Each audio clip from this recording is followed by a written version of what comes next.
And then when they press 3, it'll automate a text message that sends them your gift registry. Like, that's what you can do with these type of things. Now, don't give me ideas, Bill. Oh my goodness. The idea is this is what it's for, right? Is to start thinking Wow. about stuff. And that's why I have a giant whiteboard, so you can write these crazy ideas on a board and only do the ones that are most important to you. Yes, that makes sense. Okay, awesome. Okay, so we're going to stick with appointment status here. And I'm glad we're here because I want to teach you a really good fundamental thing here, which is the naming scheme of workflows. So right now you see that it's trigger appointment. That's what it's called. And if you click right where it says appointment on the workflow trigger name, yeah.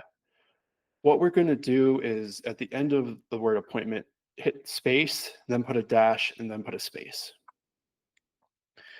And this is where we're going to label what this trigger actually is, because it's an appointment trigger, sure. But what type of appointment trigger is this? And that's when we look at the filter here. So it's an appointment trigger. I get it. But if you click add a filter, so click add a filter real quick. Hit that. And you could say in calendar. And then you can select which calendar it would be. So you could do this, right? And then you would say appointment discovery call.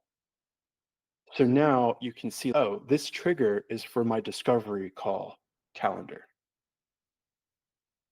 And it would Does that help make sense? you differentiate if you have another trigger for an appointment, like a static one-on-one call like we do, instead of calling it discovery all the time. Yeah, you could, if you had 12 different calendars, you would need to understand, oh, this triggers for this calendar. But I wouldn't, we're going to delete that in calendar one because I don't like having that. I just, if I have any calendars, I just want this to trigger off for everything because it's an appointment confirmation reminder. Like, I don't want to change it based off of the calendar. So I would just name this appointment space dash space confirmed. Just so you know, every calendar appointment you have that somebody books with you is automatically going to be confirmed. So that's what we're saying here. If the calendar event is confirmed, do this thing. Awesome.